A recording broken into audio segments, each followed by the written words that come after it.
मुन्ना कुल्हाड़ी कंधे पर रखे जंगल की ओर जा रहा था। तभी एक व्यक्ति रास्ते में आ गया और उसकी ओर तिरस्कार भरी नजरों से देखने लगा। मुन्ना, कहाँ चले? जंगल जा रहा हूँ, लकड़ी काटने। फिर वही बेकार की मेहनत। जब भी तू लकड़ियां काट कर लाता है, कुछ ना कुछ ऐसा होता है कि बेच ही नहीं पाता।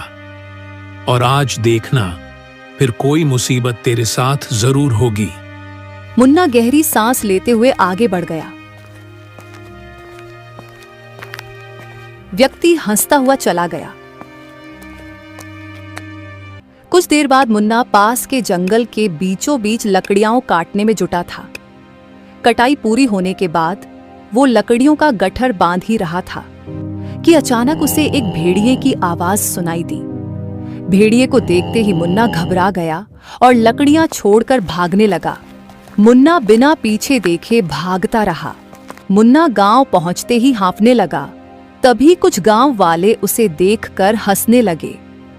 अरे अरे, मुन्ना फिर भागकर आया क्या भाई? लगता है जंगल में कोई मुसीबत आ गई है।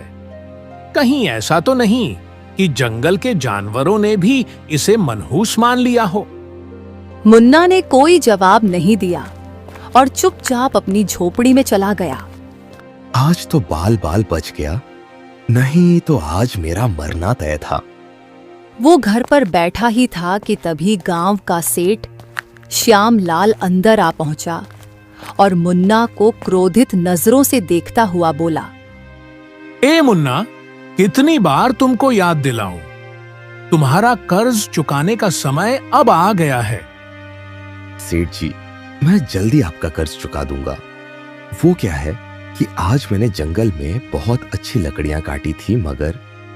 अरे क्या मगर? तू हमेशा कोई न कोई बहाना बना लेता है और फिर बोलता है ये था, वो था, ऐसा था, वैसा था। अरे हाँ, मेरी तकदीर ही खराब है सेठ जी। तो मैं क्या करूं? सीधी बात है, सुन। अगर कुछ दिन में कर्ज नहीं दिया तो तेरी झोपड़ी पर कब्जा कर लूंगा और तेरे सामान के साथ तुझे घर में से फेंक दूंगा, समझ में आई? इतना बोलकर सेठ गुस्से से बाहर चला गया और मुन्ना फिर उदास बैठकर सोचने लगा। अगली सुबह मुन्ना कुल्हाड़ी लेकर जंगल की ओर जा ही रहा था कि रास्ते में बूढ़ी अम्मा मिल गईं। सुना है कल गांव के लोगों ने फिर से तेरा मजाक उड़ाया।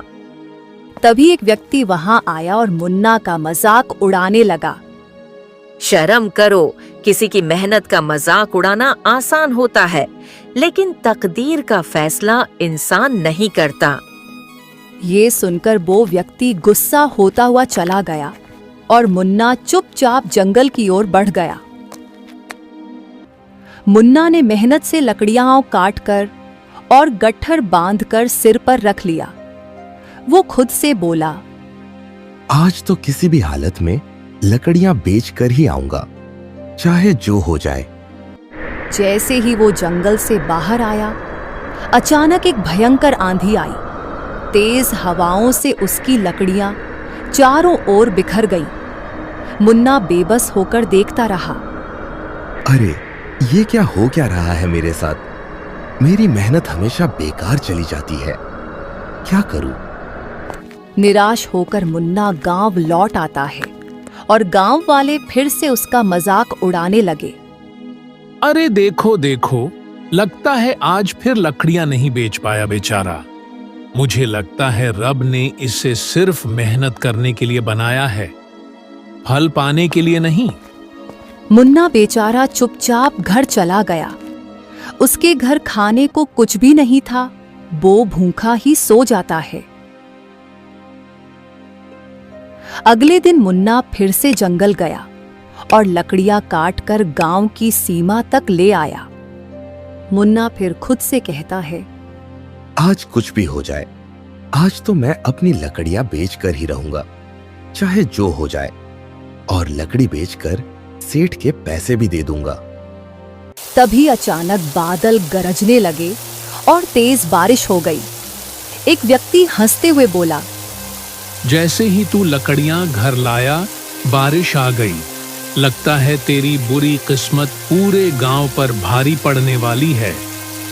मुन्ना अपमान से भर उठा, लेकिन उसने कोई जवाब नहीं दिया।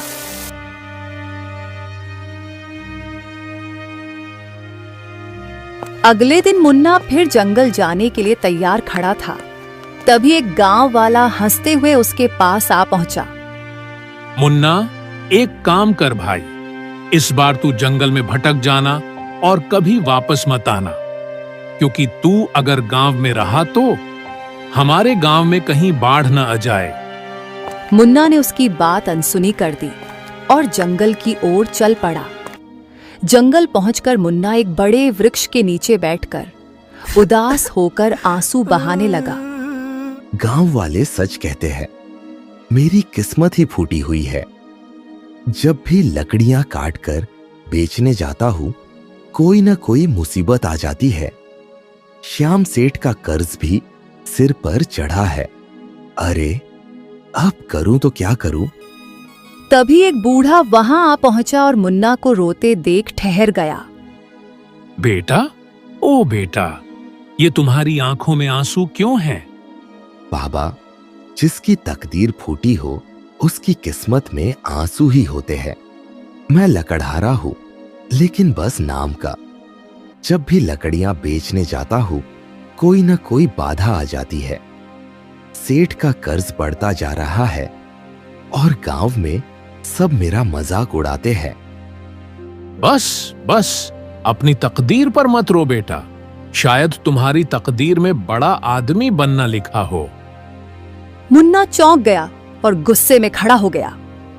अरे जाइए बाबा जी, पहले से ही परेशान हूं और आप और मजाक बना रहे हैं। अरे, जिसकी किस्मत में एक ढंग का काम नहीं लिखा, वो बड़ा आदमी कहां से बनेगा? अच्छा हुआ कि गांव वाले यहां नहीं हैं, नहीं तो वो और मजाक बना देते। बूढ़ा मुस्कुराते हुए वहां से चला गया। मुन्ना अपने आप से बोलने लगा, अब मैं गांव वापस नहीं जाऊंगा। जंगल में ही अपना घर बनाकर रहूंगा। नहीं जाना मुझे गांव। मुन्ना कुल्हाड़ी उठाकर जंगल में आगे बढ़ गया। मुन्ना चलते चलते एक खंडहर के पास पहुंच गया। खंडहर को देखकर वो हैरान रह गया। अरे, ये तो बड़ा विचित्र खंडहर है। अंदर क्या है? अंदर चलकर देखता हूं। मुन्ना धीरे धीरे अंदर चला गया। उसने देखा कि वहां सुंदर घने वृक्ष थे। कुछ वृक्ष चंदन के भी थे। उसकी नजर एक विशाल पत्थर की मूर्ति पर पड़ी, जो एक सुंदर लड़की की थी। अरे वाह, ये तो किसी राजकुमारी की मूर्ति लगती है। लेकिन इस खंडहर में क्या कर रही है? मुन्ना मूर्ति के पास बैठ गया और मूर्ति को देखकर मुस्कुराते हुए बोला, क्या वक्त है, क्या समय है। तुम भी अकेली हो, मैं भी।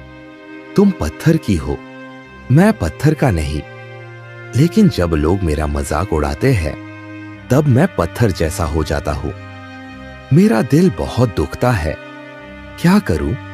जवाब देने का कोई फायदा भी तो नहीं है, है ना?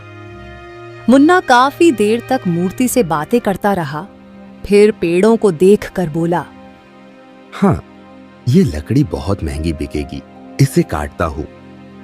इतना बोल के वो कुल्हाड़ी उठाकर लकड़ियां काटने लगा और गठरी बनाकर गांव की ओर लौट गया और बाजार में लकड़ी बेचने लगा। तभी एक व्यापारी वहां आ पहुंचा। ओ भैया, ये लकड़ी तो बड़ी सुंदर है। ये तो चंदन की लग रही है। देखो भैया, लेना हो तो लो, नहीं तो आगे बढ़ो। अरे हाँ हाँ, मैं खरीदूंगा। रुको रुको, ये लो भैया, ये लो इसकी अच्छी कीमत। मुन्ना ने खुश होकर धन रख लिया और व्यापारी लकड़ियां लेकर चला गया।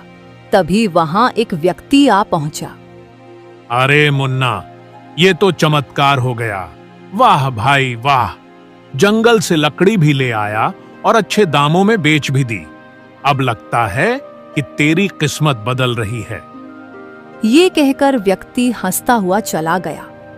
मुन्ना पैसे लेकर सेठ के घर चला गया और सेठ का कर्ज देते हुए बोला, सेठ जी, तुम्हारा कर्ज चुका दिया है, ठीक है।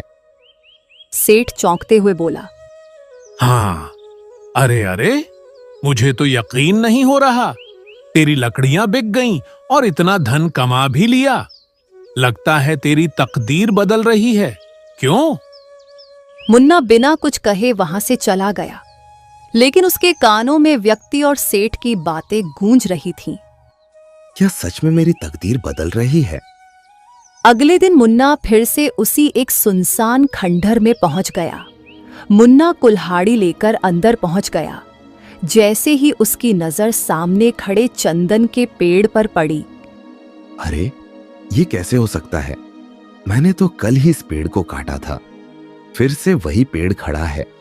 ओरे बाबा रे बाबा, कुछ तो गड़बड़ है। यहां तभी मुन्ना की नजर पत्थर की मूर्ति पर चली गई। वो उसके पास चला गया और उसे ध्यान से देखने लगा।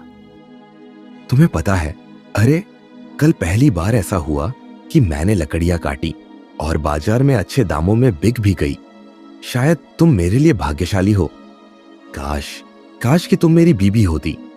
माफ करना, मुझे तो ये कहने का कोई अधिकार ही नहीं है, लेकिन हाँ, सच कहूं तो जब पहली बार तुम्हें देखा तभी मुझे तुमसे प्रेम हो गया था।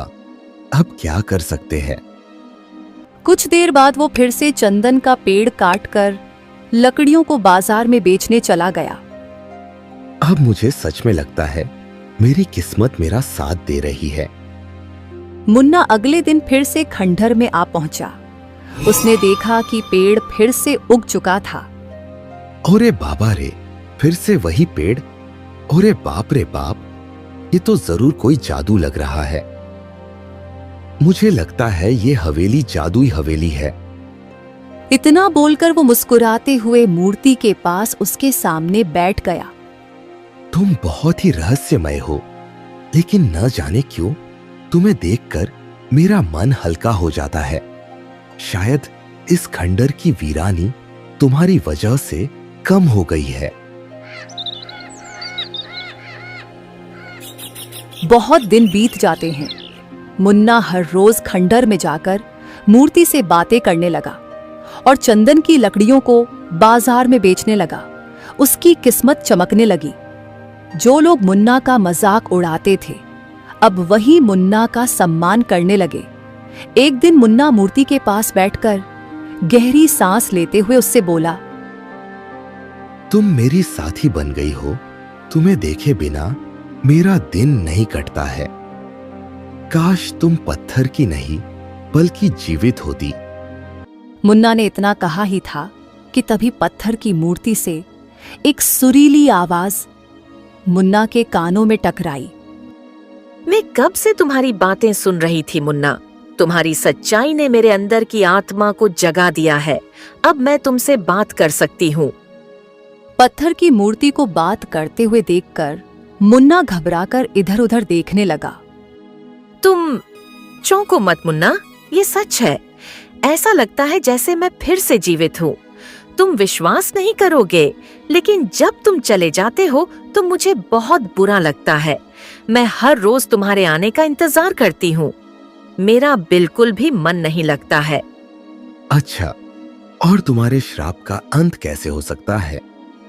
मेरा श्राप केवल वही व्यक्ति तोड़ सकता है जो पहाड़ों पर रहने वाली बकरी को वहां रहने वाले दानव से छुड़ा कर लाएगा। इस श्राप का उस बकरी से क्या लेना देना है? बहुत समय पहले मेरी वजह से वो बकरी उस दानव ने पकड़ ली और आने वाली अमावस की रात को वो दानव उस बकरी को मार डालेगा, जिससे उस दानव की शक्ति और बढ़ जाएगी। लेकिन तुम पत्थर कैसे बनी?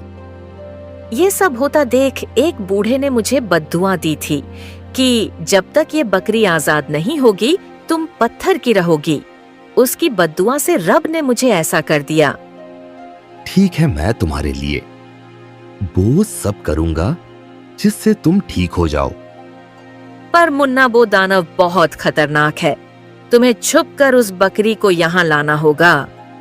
ठीक है, मैं उस बकरी को यहाँ जरूर लाऊंगा। मुन्ना वहां से चला जाता है।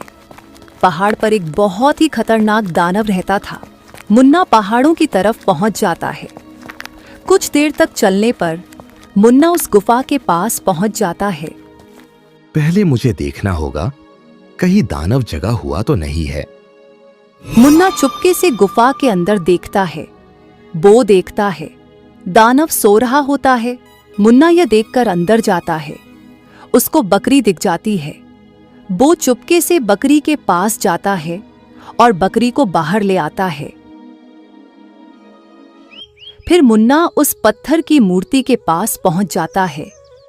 देखो, मैं इस बकरी को ले आया हूँ। तभी वो मूर्ति एक सुंदर लड़की के रूप में आ जाती है। वाह, तुम तो ठीक हो गई हो।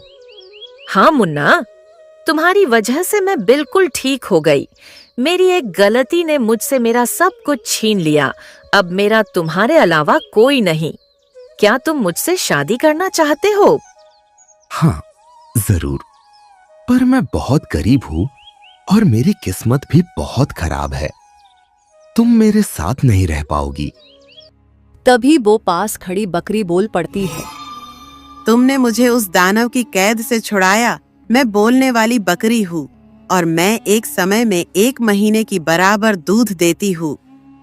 ये सब सुनकर मुन्ना और मुन्नी चौंके रह जाते हैं। वाह, तुम तो बोलने वाली बकरी हो। ठीक है, हम तुम्हें हमेशा अपने साथ ही पालेंगे। उसके बाद ईमानदार मुन्ना का जीवन बहुत अच्छा हो जाता है और वो अपनी पत्नी और अपनी बकरी के साथ खुशी खुशी रहने लग जाता है।